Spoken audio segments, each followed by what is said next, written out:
Basta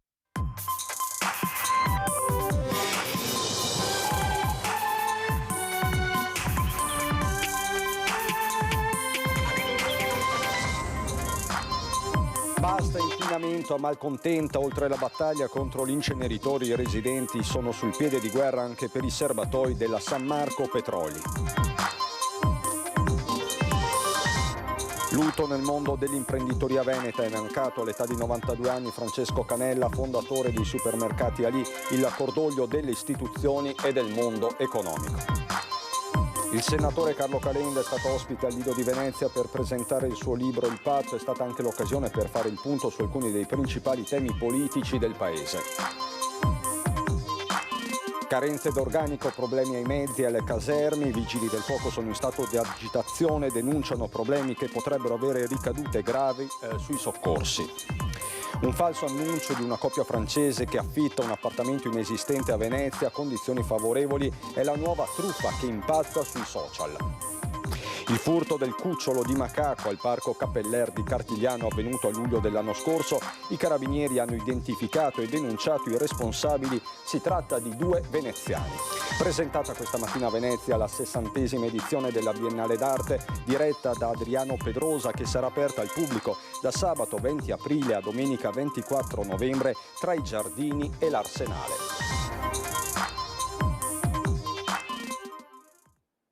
Bentrovati, buonasera telespettatrici, telespettatori di Antenna 3. In primo piano per questa edizione veneziana dei nostri telegiornali il nuovo fronte aperto dai cittadini di Malcontenta. Oltre la battaglia contro gli inceneritori, i residenti sono sul piede di guerra anche per i serbatoi della San Marco Petroli. Ci aggiorna su tutto Ilaria Marchiori. Tante promesse, pochi fatti, cioè cose promesse, continuamente promesse, fatte, rifatte, però diciamo di concreto alla fine non abbiamo ottenuto ancora nulla. 24 serbatoi della San Marco Petroli a Malcontenta che secondo il progetto originale risalente al 2008, Vallone e Moranzani, sarebbero dovuti essere ricollocati altrove. Così non sarà.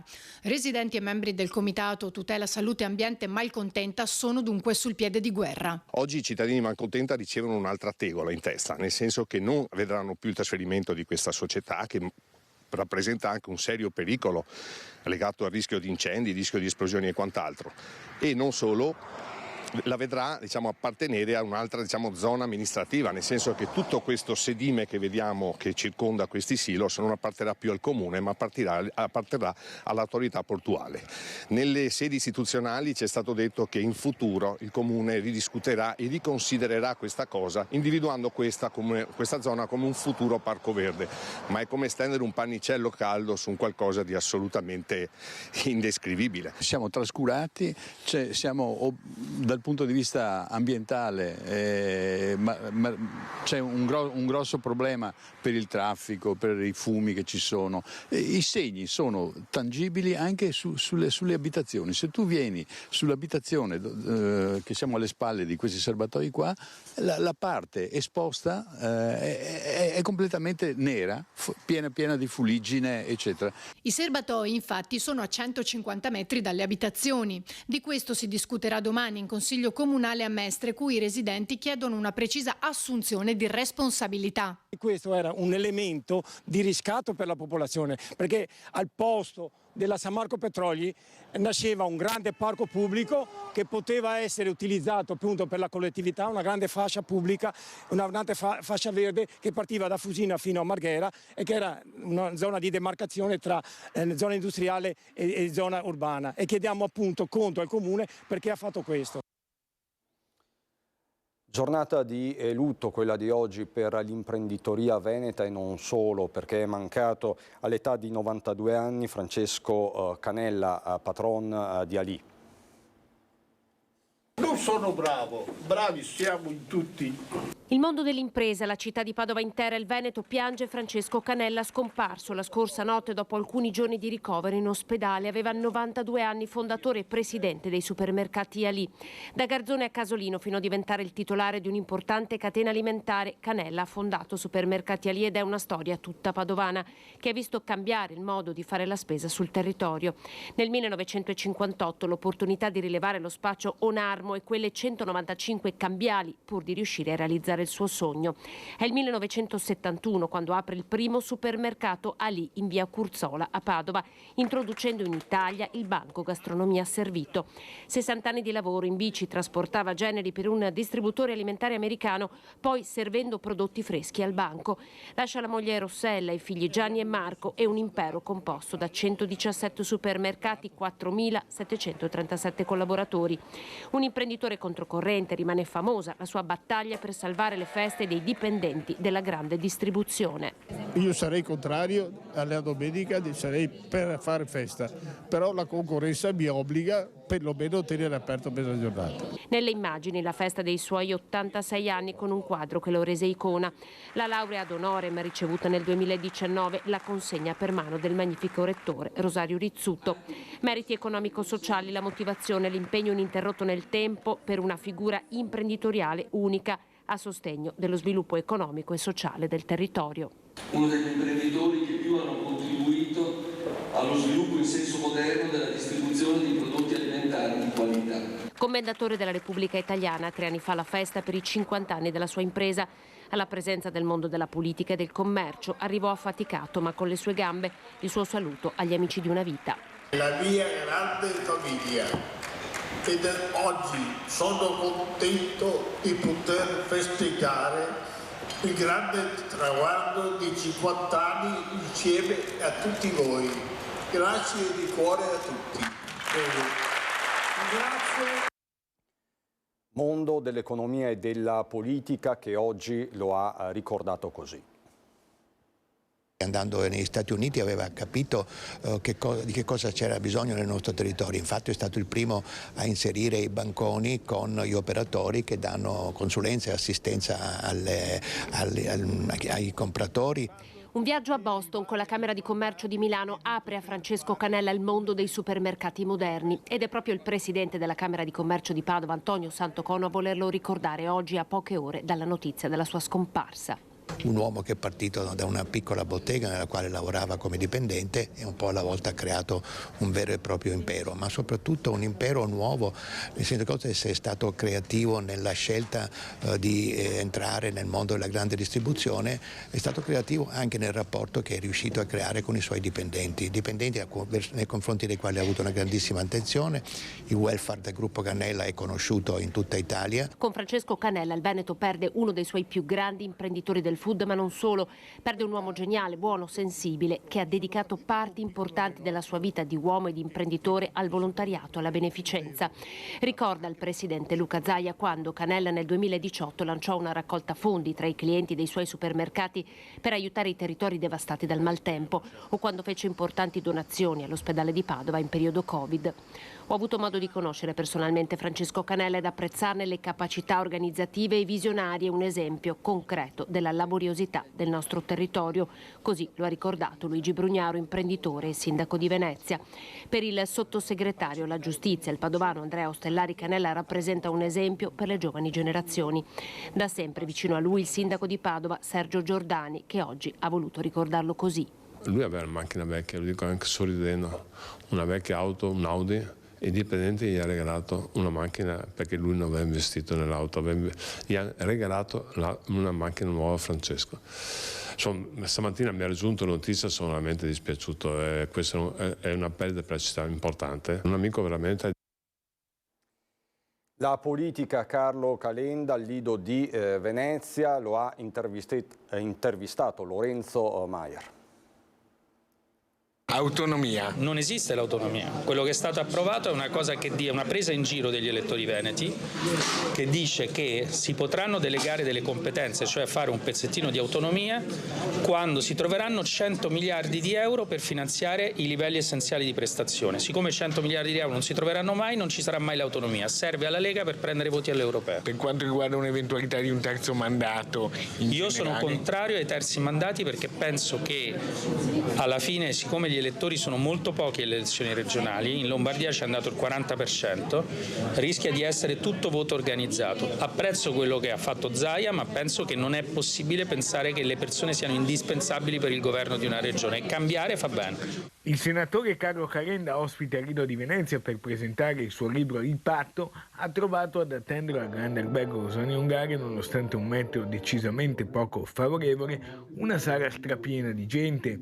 Così il salotto letterario, incontri con l'autore, animato da Teodoro Russo e Giovanni Di Stefano, ha iniziato con il botto il suo 10° anno. Poi, però, a margine, dopo la bomba lanciata all'autonomia, il leader di Azione ha calato un'altra stoccata a Salvini e alla Lega. Per gli europei qual è il programma di Azione? Andare a chiedere il voto agli elettori con delle candidature di gente competente che ha lavorato e che è esperta nei settori in cui l'Europa conta. Il problema è che noi votiamo sulla base di simpatie, antipatie, etichette, destra, sinistra, non guardiamo mai il curriculum vitae delle persone che votiamo, se hanno lavorato prima in vita loro, e la concretezza delle proposte che fanno. E se non facciamo questo, nessuno governerà questo paese. Ultimissima, cosa ne pensa qui in Veneto che Salvini è molto forte? Penso che un paese, una regione dove la cultura del lavoro è prevalente, una regione di gran lavoratori, non può votare uno che non ha mai lavorato in vita sua. La cronaca sindacale, c'è una preoccupazione, un'allerta specifica dei vigili del fuoco. Siamo certamente preoccupati della situazione che c'è a Venezia e condividiamo pienamente lo stato di agitazione nazionale fatto dalla Federazione Nazionale della Sicurezza. I vigili del fuoco sono in stato di agitazione in tutta Italia. I sindacati denunciano una condizione che sta determinando ricadute molto gravi sul dispositivo di soccorso tecnico urgente. E anche a Venezia si sottolineano dei problemi, a volte anche legati alla particolare situazione della città. Mezzi che hanno qualche problema, i nostri mezzi lagunari sono tutti i giorni in mezzo all'acqua salata. Certamente abbiamo la questione del personale che è carente sia come vigili del fuoco sia come qualificati. Le cosiddette caserme hanno più di 60 anni, sono degli anni 60 e in qualche caso anche prima. Le organizzazioni sindacali chiedono lo stanziamento specifico di fondi per aumentare gli organici, ormai in cronica carenza non solo nel settore operativo, ma anche nei ruoli tecnico-professionali. Una carenza che rischia di aggravarsi nei prossimi anni per via dei pensionamenti. Più stanziamenti e stanziamenti specifici per la sede di Venezia e per Venezia in generale. La sede di Venezia ha una struttura appunto lagunare che non è considerata all'interno dei capitoli di spesa, mentre appunto noi chiediamo che ci siano dei capitoli di spesa specifici per la sede lagunare di Venezia che attualmente non ce li ha e attinge dalla sede di Mestre terrestre. Una nuova truffa impazza sui social e riguarda Venezia. Sono Marco Gasperini, consigliere comunale a Venezia e vorrei parlare di una truffa in corso ai danni di chi cerca casa a Venezia. Andiamo a vedere come funziona la truffa. Se trovare una casa in affitto a Venezia per 650 euro al mese vi sembra troppo bello per essere vero, la risposta è sì, non è vero. Questa è un'inserzione che appare in ben 7 pagine locali, pagine Facebook, non sono agenzie immobiliari.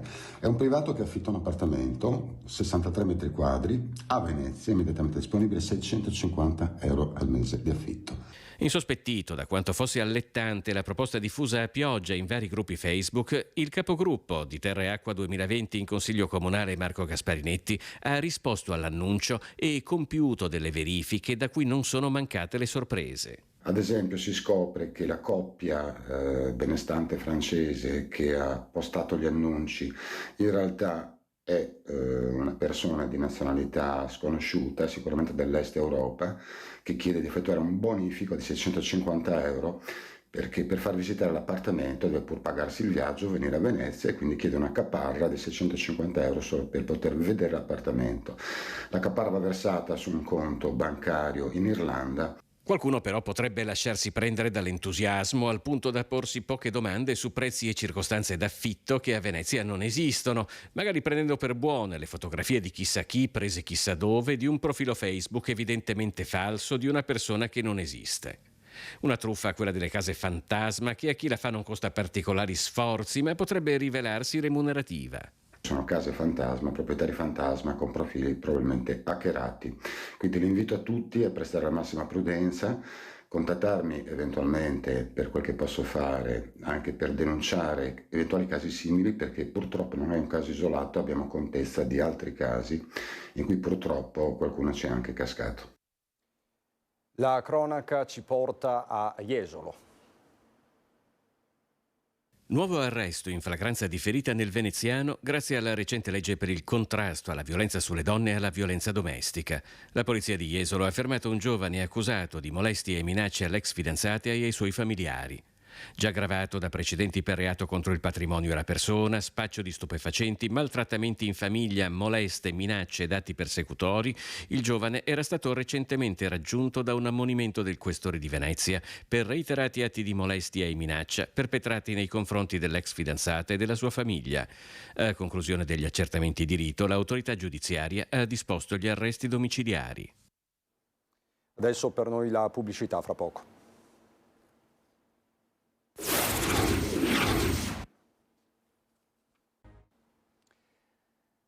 Di nuovo in diretta, ritorniamo a Venezia, controlli a tappeto della polizia locale.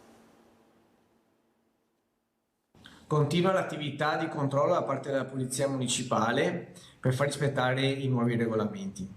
Regolamenti che prevedono anche il sequestro delle merci, a sanzioni pecuniarie ben pesanti e anche alla possibilità di perdere la propria autorizzazione per svolgere l'attività.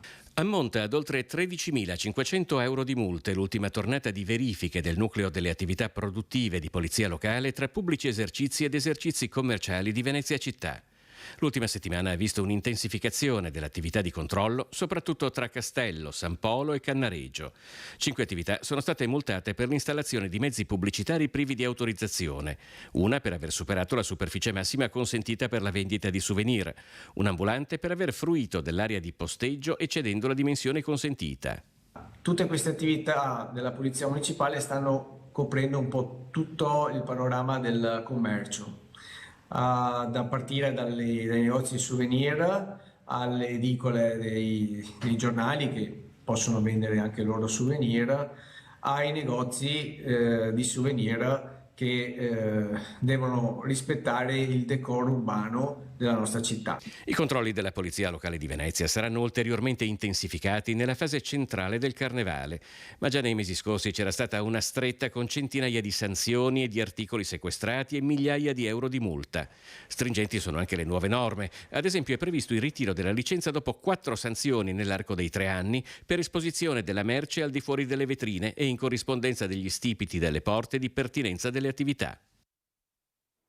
In campo ci sono anche i carabinieri, così a Piazzale Roma. 4 borseggiatori di nazionalità romena sono stati arrestati in flagranza dai carabinieri con l'accusa di furto con destrezza. Ad essere derubata una coppia di turisti, lui inglese, lei sudcoreana, appena arrivata a Venezia dall'aeroporto. Prima di attraversare i tornelli dell'imbarcadero di Piazzale Roma, i 2 turisti sono stati accerchiati dal gruppo che, con la scusa di aiutarli a portare i bagagli a bordo del vaporetto, li ha alleggeriti entrambi dei portafogli. Il quartetto è stato bloccato dall'intervento tempestivo dei carabinieri che hanno recuperato la furtiva immediatamente restituita alle vittime. A seguito dell'udienza di convalida degli arresti, i romeni sono stati sottoposti al divieto di dimora nella regione Veneto. Questa mattina l'incendio di un tetto fotovoltaico di una casa in fase di costruzione in via Cristo Re a Jesolo ha provocato un'alta colonna di fumo visibile a chilometri di distanza. Nessuna persona è rimasta ferita. L'intervento è durato diverse ore. Sul posto i vigili del fuoco di Jesolo, San Donà e Mestre. Le cause del rogo sono al vaglio proprio dei tecnici dei vigili del fuoco. E vi ricorderete sicuramente il furto del piccolo macaco dal parco Cappeller di Cartigliano, furto avvenuto nel luglio scorso. I carabinieri hanno identificato i responsabili, si tratta di 2 veneziani. Lo avevamo conosciuto così, Forrest, il cucciolo di macaco rubato a luglio dal parco faunistico Cappeller di Cartigliano, riportato alla sua mamma dopo che le era stato letteralmente strappato dalle braccia qualche ora prima, a furia di botte che non avevano risparmiato nessuno dei 6 componenti della famiglia di macachi. Si tratta di una specie protetta inserita all'interno dell'appendice seconda della CITES, ovvero la Convenzione sul commercio internazionale di specie animali e vegetali minacciate di estinzione, il cui commercio è strettamente regolamentato proprio per tutelarne la sopravvivenza. Il cucciolo, appartenente appunto ad una specie protetta, era stato restituito il giorno dopo il furto da una persona che aveva dichiarato di averlo notato dentro una gabbia lasciata lungo la strada nel veneziano. In realtà, secondo le indagini dei carabinieri della compagnia di Bassano, supportati dal gruppo Carabinieri Forestali di Vicenza, si trattava di uno dei ladri che, nell'impossibilità di accudire il macaco, ne aveva simulato il ritrovamento. Si tratta di una specie pericolosa, per cui è necessaria un'autorizzazione prefettizia alla detenzione, che deve avvenire in idonee strutture di custodia, come quelle presenti appunto all'interno del parco faunistico Cappeller. L'uomo, assieme alla famiglia e ad alcuni conoscenti, si era recato in visita al parco faunistico. Con un complice, la sera stessa, aveva rubato il cucciolo dopo aver picchiato violentemente la famiglia di macachi con dei bastoni. Ora i 2, un 35enne e un 37enne, entrambi residenti nel veneziano, sono accusati di furto pluriaggravato in concorso, maltrattamenti e lesioni di animali e porto abusivo di oggetti atti ad offendere. Voltiamo decisamente pagina, parliamo di Biennale d'Arte, questa mattina la presentazione. È Straniero ovunque il titolo della 60ª edizione della Biennale d'Arte presentata questa mattina a Ca' Giustiniana a Venezia dal presidente della Biennale di Venezia Roberto Cicutto e dal curatore dell'esposizione internazionale Adriano Pedrosa, il primo direttore della Biennale d'Arte proveniente dal Sud America in 60 edizioni. Tra i lati significativi della presentazione anche la presenza tra il pubblico del futuro presidente della Biennale Pietrangelo Buttafuoco, seduto e interessato in prima fila tra il pubblico accanto al direttore generale Andrea Del Mercato e alla vice direttrice Deborah Rossi. Buttafuoco al termine però non ha rilasciato alcuna dichiarazione per rispetto verso il presidente in carica, che rimarrà in seria fino a fine febbraio. È un grandissimo onore per me essere il curatore di questa Biennale Arte, della Biennale Arte di quest'anno, ma essendo soprattutto il primo curatore proveniente dal sud globale, dal Brasile, mi sento anche una grandissima responsabilità sulle spalle. A Venezia, essendo una città tra le più importanti, tra le più famose del mondo, una città molto turistica, questo titolo Straniero ovunque prende un altro significato, appunto, perché a Venezia è fatta di stranieri. La popolazione nei picchi di alta stagione aumenta di 3 volte, ovviamente. Oltre 330 gli artisti, 90 padiglioni nazionali, la mostra sarà aperta al pubblico dal 20 aprile al 24 novembre tra i giardini e l'Arsenale. La preparazione è stata intensa soprattutto per il curatore, perché ha veramente fatto un paio di volte il giro del mondo. Come abbiamo visto dalla scelta degli artisti, i paesi rappresentati nella sua mostra sono tantissimi. I presupposti erano dare uno sguardo da una prospettiva diversa da quella eurocentrica, per questo lui è anche il primo curatore che viene dal Sud America, al tempo stesso non trascurare l'arte degli altri paesi e portare molta bellezza. A proposito di cultura vi do questo flash: Vittorio Sgarbi Sidurato non sarà più il presidente della Fondazione Canova, l'incarico non sarà rinnovato, così titola l'home page del Gazzettino. Da Venezia è tutto, vi lascio al meteo, buona serata.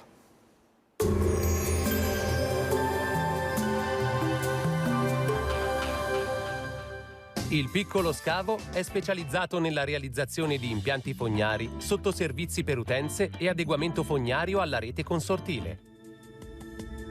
Bentrovati al meteo. Anticiclone ancora protagonista, condizioni stabili che si traducono in ristagno di inquinanti, nebbia in pianura e clima piuttosto mite. Vediamo il dettaglio di giovedì 1 febbraio.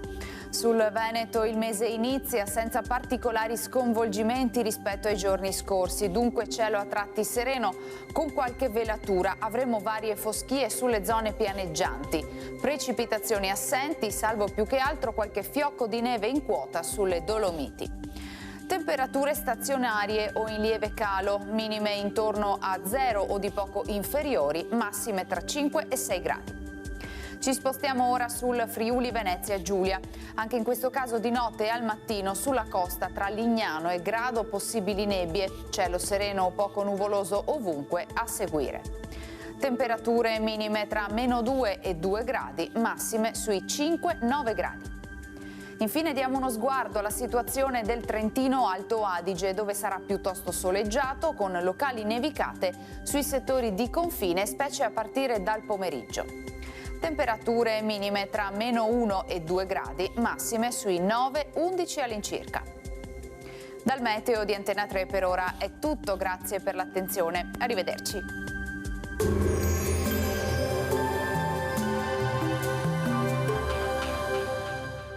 Il piccolo scavo è specializzato nella realizzazione di impianti fognari, sottoservizi per utenze e adeguamento fognario alla rete consortile.